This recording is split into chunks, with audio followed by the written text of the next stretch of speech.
बिस्मिल्लाहिर्रहमानिर्रहीम, अस्सलाम वालेकुम। मेरा नाम है नवीद शेख और आप देख रहे हैं मेरा यूट्यूब चैनल।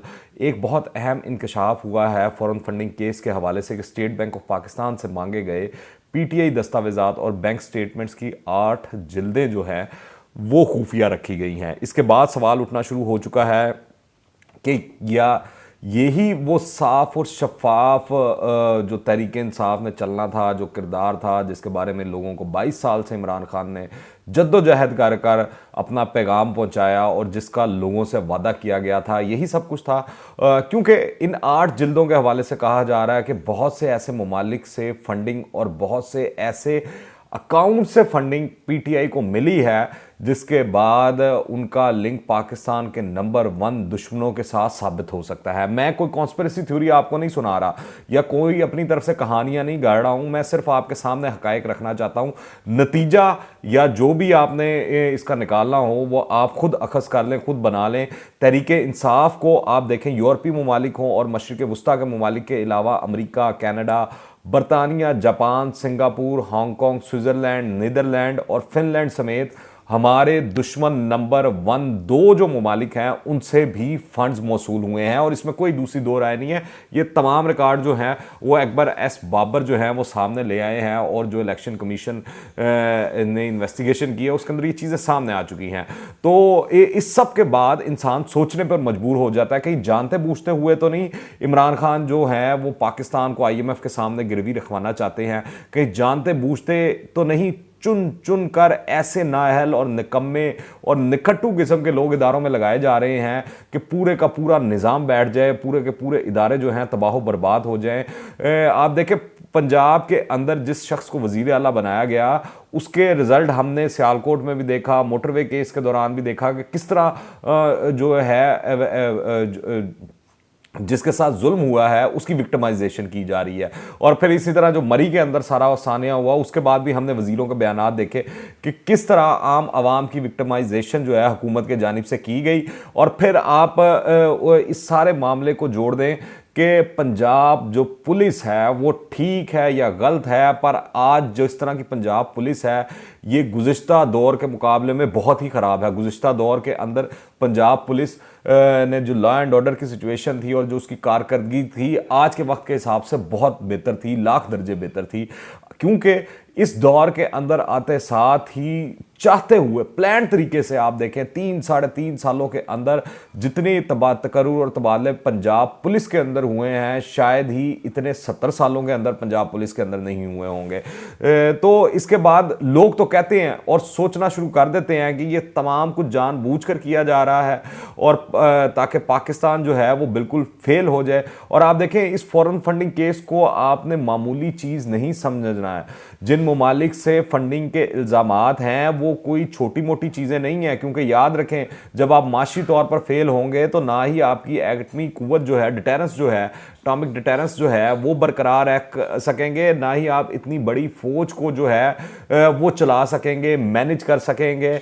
आप देखें इमरान खान मुसलसल खुद को पाक और साफ और शफाफ करार देते आते हैं, सादिक और अमीन साबित करते हैं अपनी तकरीरों के अंदर और अपने मुखालफिन को खूब रगड़ा देते हैं, उनको चोर, बदअदवान और ना जाने क्या क्या कहते हैं कि करप्शन का खात्मा इनका और ना और बिछोना है। मगर जिस तरह ये IMF की शराइत जो है इमरान खान पाकिस्तान के गले के अंदर डाले हैं और वो भी असम्बली के थ्रू लेजिस्लेशन करके मिनी बजट की शक्ल में लाकर, और जो फॉरेन फंडिंग के केस के जो राज हैं वो खुल खुल कर सामने आ रहे हैं, वो आंखें खोल देने के लिए काफ़ी होने चाहिए आवाम की। मैं आपको बताऊंगा फॉरेन फंडिंग केस में फैक्ट फाइंडिंग रिपोर्ट आने के बाद इमरान खान खुद और PTI भी इखलाकी पैमानों के अंदर पर वहीं पर खड़े हैं जिसके हवाले से वो मुखालफिन पर इल्ज़ामात लगाते हैं, उनकी करैक्टर असैसिनेशन करते हैं। अब तो आप देखें उनके अपने हमायती जो हैं वो इमरान खान की हमायत में बात करते हुए हिचकिचा रहे हैं। याद रखें ये सब कुछ कोई PTI के खिलाफ साजिश नहीं है या किसी ने कोई प्लान तरीके से ये काम नहीं किया, बल्कि ये तमाम की तमाम आवाज़ें तहरीके इंसाफ के अंदर से आ रही हैं। जस्टिस वजीउद्दीन हो, अकबर एस बाबर हों या अभी जो है अहमद जवाद जो हैं, वो जिस तरह की बातें कर रहे हैं वो सबके सामने है। ये पीटीआई के अपने लोग हैं जो तहरीक इंसाफ के अंदर है, सालों साल रहे, इमरान खान के साथ रहे, पर उनको वक्त के साथ साथ इस चीज़ का एहसास हो गया कि इमरान खान जो तकरीरें करते हैं काम बिल्कुल उसके उल्ट करते हैं। इमरान खान जो बातें करते हैं हरकतें बिल्कुल उसके उल्ट करते हैं। और जो ये तकरीरें और बातें अच्छी अच्छी वो लोगों को सुनाते हैं, ये सिर्फ लोगों को धोखा देने के लिए है और इससे ज़्यादा कुछ नहीं। इसलिए जब इन लोगों ने हकायक देखे और इनकी आंखें खुली तो वो खुली की खुली रह गई। अकबर एस बाबर के बाद आप देखें पीटीआई से अहमद जवाद भी सामने आ गए हैं। उन्होंने कहा है कि पीटीआई के दौर में करोड़पति और अरबपति बनने वाले पीटीआई के वजीरों और लीडरों की फहरिस्त बना रहा हूं। रियासत मदीना में इंसाफ और एहतसाब सबका होगा। इधर तुर्की में भी कुछ खुरे जो हैं वो कह रहे हैं कि मिले हैं। तो इस तरह लगता है कि अब तहरीक इंसाफ को तहरीक इंसाफ के ही जो अच्छे लोग हैं वो एक्सपोज करेंगे। जिस तरह वक्त गुजर रहा है और जो करप्शन की कहानियां हैं, जो बेज़ाब्तियों की कहानियां हैं, बदनवानियों की कहानियां हैं, वो अब ज़बान ज़द आम आना शुरू हो चुकी हैं इस हुकूमत की। और इमरान खान जितने मर्जी दावे कर लें, वादे कर लें, वो जितना मर्जी कह लें कि वो सादिक और अमीन है, ये चीज़ साबित हो चुकी है कि इतने बड़े महल में रहने वाला और जिसके पाकिस्तान क्या बैरून ममालिक में भी फ्लैट हों, सारा कुछ हो, वो इस तरह की लेविश लाइफस्टाइल बगैर कोई काम किए हुए और इतनी कम पैसों के अंदर नहीं गुजार सकता। कोई ना कोई तो एटीएम मशीनें हैं जो इमरान खान को फंडिंग भी कर रही हैं, मदद भी फराहम कर रही हैं, और उसके बदले इमरान खान उनको क्या दे रहे हैं, ये देखने वाली चीज़ है। फिर इमरान खान साहब ने कल एक और बड़ी मज़ेदार बात की। उन्होंने कहा कि मिनी बजट का आवाम पर कोई असर नहीं पड़ेगा, और ये बात शौकत तरीन से लेकर शेख रशीद से लेकर इमरान खान का शायद ही कोई वजीर हो जिसने ये बात ना की हो। असल में इस तरह लगता है कि इमरान खान जो हैं वो जिस तरह जो वो कहते हैं ना कि झूठ इतना बोलो कि वो सच लगना शुरू हो जाए, इस फार्मूले के ऊपर कार फरमा है। और ये सब जानते हैं कि मिनी बजट के बाद जो है लोगों के क्या हाल होंगे, लोग कैसे दवाइयाँ देंगे। गरीब का तो मेरे ख्याल से गुजारा दूर की बात, वो जी ही नहीं सकेगा। इमरान खान ने यह भी कहा है कि कंपनियों को 930 अरब रुपए का मुनाफा हुआ। फिर उन्होंने कंस्ट्रक्शन इंडस्ट्री, पता नहीं कौन कौन सी इंडस्ट्रियां गिनवाई और क्या क्या बातें गिनवाई कि कहां कहां तरक्की होगी और मुल्क पता नहीं कहां से कहां पहुंच लिया है। आप इन तमाम चीज़ों को मान लें कि वो ठीक कह रहे हैं। फिर आपको ये देखना चाहिए कि एफबीआर की जो टैक्स कलेक्शन रेवेन्यू है वो क्यों नहीं बढ़ा है, ये सबसे बड़ा सवालिया निशान है। फिर इमरान खान कहते हैं कि अभी भी पाकिस्तान दीगर ममालिक के मुकाबले में सस्ता मुल्क है। अब ये पता नहीं कौन से अदादो शुमार वो कहाँ से उठा के लाते हैं, कहाँ से स्टैट्स उनको मिलते हैं। ये शायद वो अवाम को भी दे दें तो अवाम भी यकीन कर लें उनकी बात पर फिलहाल जो है ट्रांसपेरेंसी इंटरनेशनल हो या दीगर इदारे हों, वो ये बता रहे हैं कि पाकिस्तान दुनिया में चौथा महंगा तरीन मुल्क बन चुका है। तो इससे आप अंदाज़ा लगा सकते हैं। और कुव्वत खरीद लोगों की क्या है वो भी आपको पता है कि थर्ड वर्ल्ड कंट्री से भी अब पाकिस्तान नीचे जा रहा है। लोगों की कुव्वत खरीद रोज़ ब रोज़ ख़त्म होती जा रही है क्योंकि काम है नहीं, बेरोज़गारी बढ़ती जा रही है, कारोबार बिल्कुल ठप पड़े हैं। फिर कप्तान ने एक बार फिर दोहरा दिया है कि मिनी बजट का जो मामला है इससे बहुत तरक्की आएगी और पता नहीं क्या क्या होगा। आखिर मेरी समझ से बाहर है कि कैसे इस टेक्नोलॉजी की दौर में इमरान खान आवाम को बेवकूफ़ बना सकते हैं।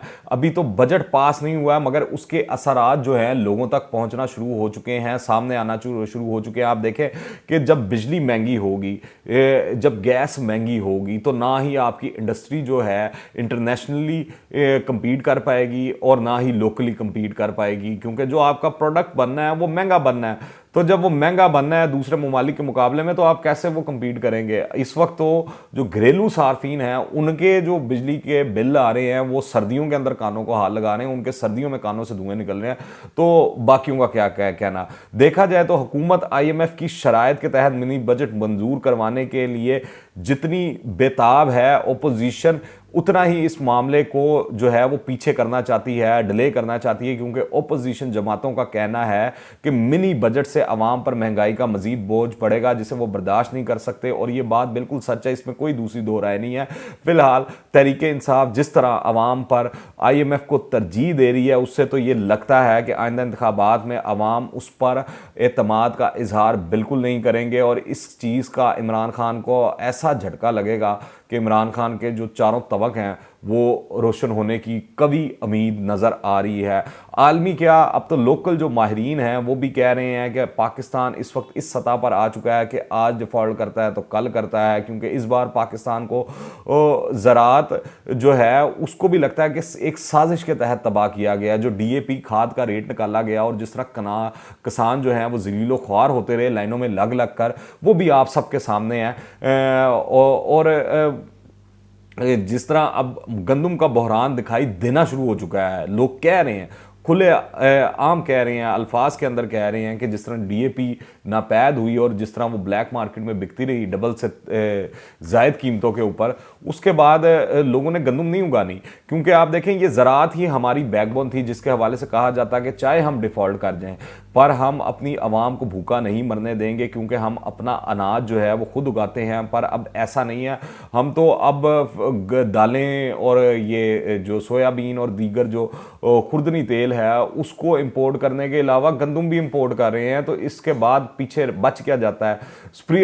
तो ये तमाम सूरत हाल है माशी भी। और अगर आप इन तमाम चीज़ों को मिला कर देखें, चाहे मिनी बजट हो, चाहे ये फॉरेन फंडिंग केस वाला मामला हो, तो हकीकतें आप पर आश्कार होना शुरू हो जाती हैं। मैं ये इल्ज़ाम नहीं धा रहा, कुछ कह नहीं रहा, पर हकीम सईद के भी इमरान खान के हवाले से चीज़ें स्टेटमेंट सामने हैं, डॉक्टर इसरार की भी सामने हैं। तो कुछ ना कुछ तो उन लोगों ने भी सोच समझ कर ही कहा होगा।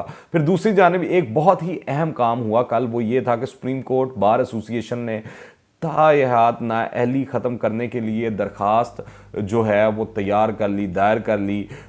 और अब एक बार फिर उम्मीद हो चली है कि नवाज शरीफ और जहांगीर तरीन दोबारा इलेक्शन लड़ सकेंगे, क्योंकि किसी को भी ताहयात नाअहल नहीं किया जा सकता। आप देखें कि जो कत्ल का भी मुलजिम है, एक तो सज़ाए मौत है, उसके बाद दूसरी सज़ा है उम्र कैद की सज़ा है।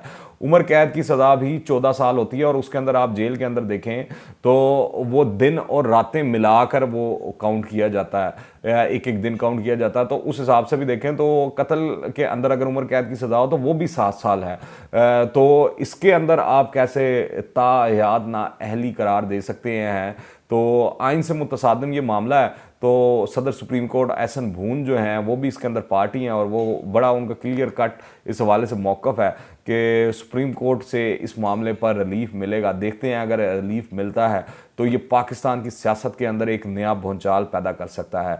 अगर नवाज शरीफ और जहांगीर तरीन ने अगले जनरल इलेक्शन में हिस्सा लिया तो यकीनन ये बहुत से लोगों के लिए ख़तरे की घंटी तो होगा, पर साथ ही इससे ये भी मालूम हो जाएगा कि इस्टेब्लिशमेंट के बारे में जो कहा जाता है कि वो न्यूट्रल हो जाए, वो दिखाई देना शुरू हो जाएगा कि वो न्यूट्रल हो गई है। आप इस हवाले से क्या राय रखते हैं नीचे कमेंट्स में लाजमी बताइएगा। और अगर आपने अभी तक इस चैनल को सब्सक्राइब नहीं किया तो कर लें।